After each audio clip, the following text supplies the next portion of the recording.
ஆண்டவராக இயேசு கிறிஸ்துவின் விலையேறப்பட்ட நாமத்தினாலே கர்த்தருடைய ஆவியானவர்களுக்கு கொடுத்ததான ஏஜே பாப் மினிஸ்ட்ரி ஊழியத்தின் சார்பிலே அன்பின் நல்வாழ்த்துக்களை தெரிவித்துக் கொள்கிறேன். எனக்கு அருமையானவர்களே, இன்றைக்கு வேதம் வாசித்தீர்களா? தேவ சமூகத்தில் ஜெபித்தீர்களா? நிச்சயமாக கர்த்தரால் நீங்கள் ஆசீர்வதிக்கப்பட்டவர்கள். ஆண்டவரால் ஆசீர்வதிப்பார் என்று சொல்லி மனதார உங்களை வாழ்த்துகிறேன். போகட்டும் எனக்கு அருமையானவர்களே, இன்றைக்கு கர்த்தர் கொடுத்த வார்த்தையை நாம் தியானிக்கப் போகிறோம். பேசத் தொடங்கினான். லூக்கா நற்செய்தியின் புத்தகம் 7ஆம் அதிகாரம் 15வது வார்த்தை. மரித்தவன் உட்கார்ந்து பேசத் தொடங்கினான். இறந்து போயிட்டான். ஆண்டவர் அவனை சந்திக்கிறார். நயின் பட்டணத்து உதவி மகனை குறித்து எழுதி வைத்த இந்த பகுதியை தான் நாம் வாசிக்கின்றோம், கேட்கின்றோம். மரித்து போன காரியங்கள் எல்லாவற்றையும் இன்றைக்கு ஆண்டவர் ஜீவன் கொடுத்து உயிர்ப்பிக்கப் போகிறார். இயேசு வந்தார், பாடையை தொட்டார், வாலிபன் எழுந்தான். ஆண்டவருக்கு தெரியும் உங்கள் வாழ்க்கையில் எதை தொடரணும்னு. எங்கே தொட்டால் நீங்கள் எழுந்திருப்பீங்கன்னு தெரியும். பிசாசுக்கு தெரியும் எங்கே தொட்டால் இவன் விழுந்து போவான். படைத்தவருக்கு தெரியும் படைப்பின் ரகசியம். உன்னையும் என்னையும் கர்த்தர் நேசிக்கிறார். இயேசு உயிரோடு இருக்கிறார். அல்லேலூயா. ஜீவனுள்ள தேவன் மரித்து போன அந்த வாலிபன் அருகில் வந்தார். வாலிபனை தொடவில்லை, இந்த பாடையை தொட்டார்.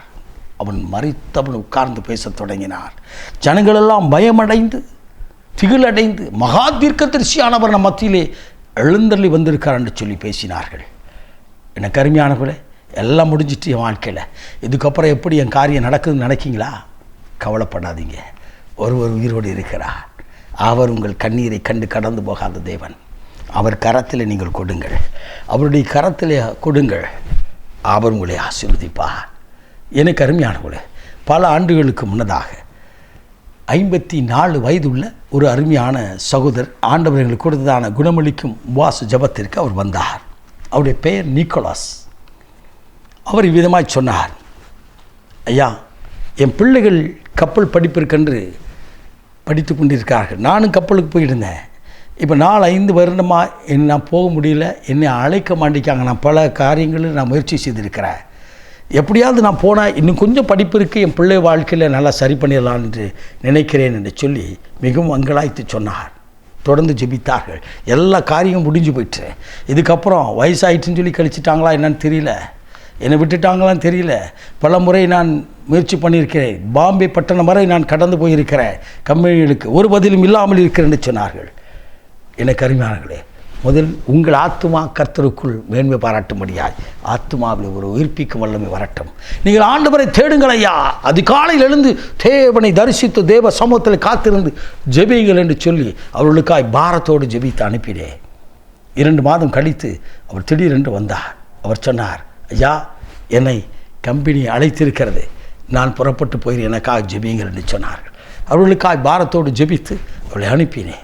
சில மாதங்கள் கழித்து கப்பலிருந்து ஃபோன் பண்ணாங்க.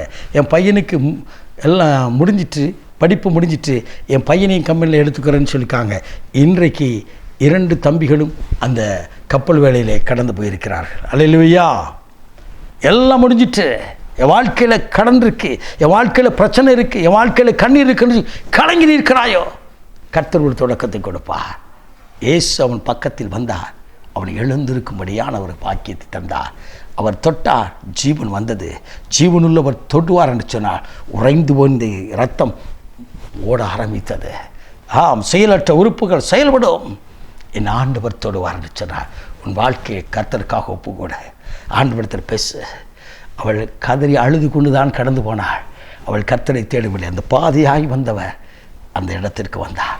இன்றைக்கும் உன் வாழ்க்கையில் உன்னை இடமறித்து பேசுகிறார். இதை கேட்கிற அன்பு தங்கச்சி, அன்பு தம்பி, உன்னை ஒப்புக்கொடு.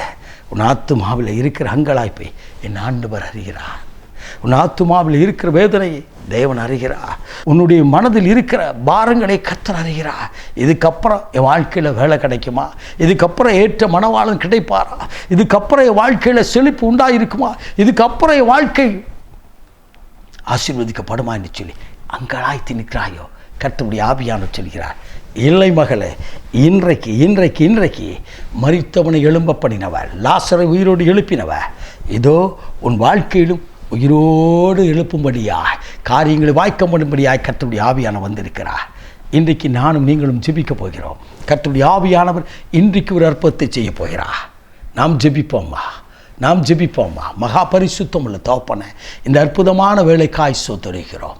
அங்கலாய்த்து கண்ணீரோடு பாரத்தோடு உங்கள் சமூகத்தில் நிற்கிற உங்கள் பிள்ளைய நீங்கள் பார்த்து ஆண்டவரே, மரித்து போன வாலிபனை எழும்ப பண்ணின கரம் அவர் வாழ்க்கையை தொட்டு அவருடைய தலைகுனிந்த இடத்துல ஒரு எழும்ப செய்யும். ஆசீர்வதியும் இயேசு இரட்சகரின் விலையேறப்பட்ட நாமத்தில் பிதாவே.